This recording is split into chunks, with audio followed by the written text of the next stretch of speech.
Hello मेरे अनोखे लोगों, कैसे हो यार। और यार इतना अनोखा और इतना कॉमेडी गेम बताऊंगा आज, मतलब दिल खुश हो जाएगा। मतलब इस गेम में तुम यार कुछ भी बन सकते हो। मतलब छुपन छुपाई है गेम का नाम।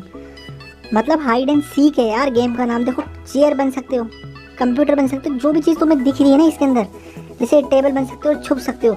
और यार इसमें एक बढ़िया बात बताऊँ, कोई मैं प्रमोशन नहीं कर रहा, लेकिन मैंने खेला यार, इसलिए बता रहा हूँ कि मतलब यार इसमें इतना गजब गेम है कि मतलब भाई के साथ, अपने दोस्त के साथ रूम बनाकर आप खेल सकते हो, कुछ भी बन सकते हो। मतलब